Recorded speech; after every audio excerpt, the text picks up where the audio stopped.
इस संसार में ऐसा कोई प्राणी नहीं है जिसे ध्यान का आसरा न लेना पड़ा हो। जीवन के हर क्षेत्र में, जीवन के एक एक क्षण में पग पग सहारा लेना पड़ता है।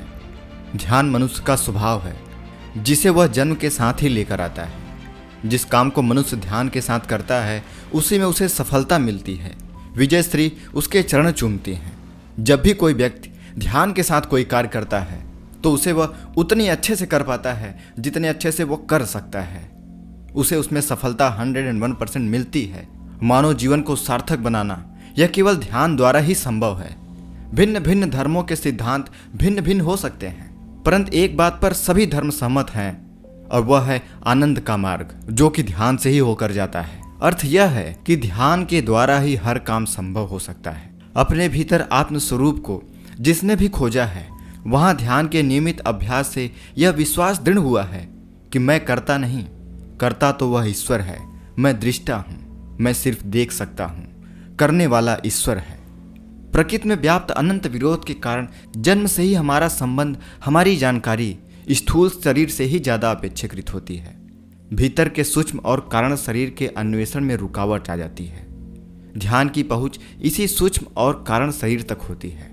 जब आप ध्यान करते हैं तो आप अपने कारण शरीर से जुड़ते हैं। कुछ भी क्यों हो रहा है, आपके जीवन में कोई घटना क्यों घटित हो रही है, आप यह बात जानने लग जाते हैं जब आप ध्यान करते हैं। जब आप ध्यान के अंदर गहराइयों में पहुंचना शुरू करते हैं, वरना आप जिंदगी में हमेशा दूसरों पर दोषारोपण करते हैं। जो भी व्यक्ति ध्यान की गहराइयों में उतरना शुरू हो जाता है उसे इस बात का पता चल जाता है कि मेरे साथ कोई काम क्यों हो रहा है और आखिर करने वाला कौन है। जब आप ध्यान करते हो तब आप इसी सूक्ष्म और कारण शरीर तक पहुंचते हो। इसी से मानव के मानस पटल पर कब्जा जमाए हुए विचार, विकार एवं संस्कार सामने दिखाई देना शुरू हो जाते हैं। जैसे जैसे अभ्यास करते हुए आप आगे बढ़ते जाते हैं, चित्त की चारों अवस्थाओं, जागृत, स्वप्ना, सुसुप्ति एवं तुरीय अवस्था का ध्यान द्वारा अभ्यास होने लगता है। हमें साक्षी और दृष्टा का एहसास होने लगता है। और जब आपके साथ ऐसा होता है तब आपके अंदर के अहंकार से पर्दा उठने लगता है। साधना में सबसे बड़ी बाधा है अहंकार। इससे सावधान होकर हमेशा ध्यान मार्ग पर आगे बढ़ना चाहिए। अगर हम अहंग में उलझे रह जाएं तो आगे कभी नहीं बढ़ पाएंगे। ध्यान के सतत अभ्यास में यह पहली भूल होती है कि आदमी कुछ दिन तक ध्यान करता है, कुछ सफलता मिलती है, उसे अहंकार आने लगता है। वह कहता है मैं 3 साल से ध्यान कर रहा हूं, मैं 10 साल से ध्यान करने का अनुभव प्राप्त किया है। अहंग आने लगता है।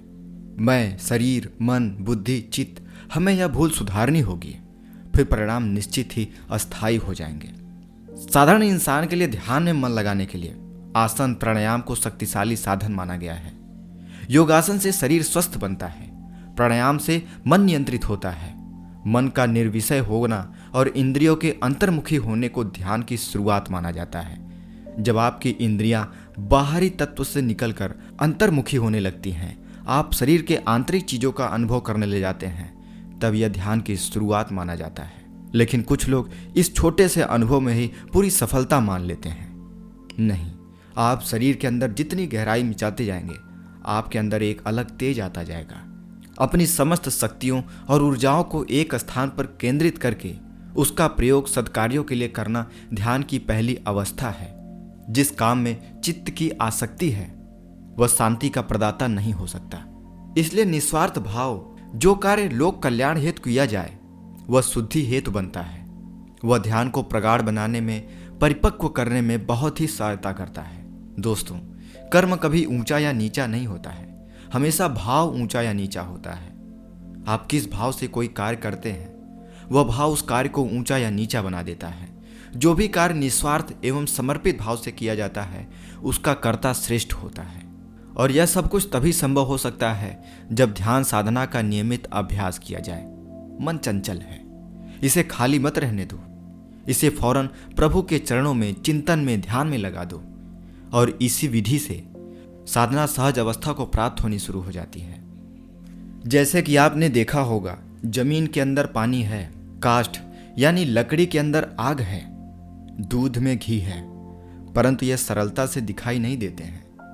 उसी प्रकार आपके अंदर भी अनंत शक्तियां हैं। जब आप अपने अंदर ध्यान करना शुरू कर देंगे तब आप असली तत्व को पहचानना शुरू कर देते हैं। आपके अंदर से वही परम तत्व मिलने लगता है जो आपके शरीर में विद्यमान है।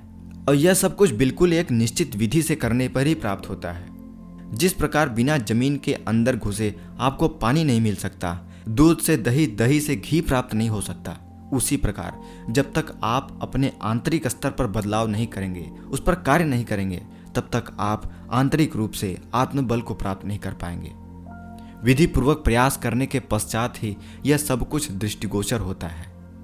जीवन में अनंत संभावनाएं छिपी हुई हैं। ठीक उसी प्रकार अपने मन, बुद्धि और चित्त को निर्मल और शांत करने हेतु ध्यान का विधि पूर्वक और अटलता से अभ्यास करने से ही आपके अंदर उस परम सत्य की खोज करने का सरल मार्ग मिलता है। इस भागा दौड़ी के जीवन में हर मनुष्य शांति के लिए भाग रहा है, घर बार को सुखी आनंदमय बनाना चाहता है, परंतु मार्ग दिखाई नहीं देता। असल में सुख वही बांट सकता है जो स्वयं सुखी है। जो खुद अशांत है वो औरों को शांति क्या बांटेगा। ध्यान कैसे किया जाए, ध्यान किस वस्तु पर किया जाए, ध्यान किसके लिए किया जाए, इन सभी बातों का जवाब आपको हमारी चैनल पर मिलता रहेगा।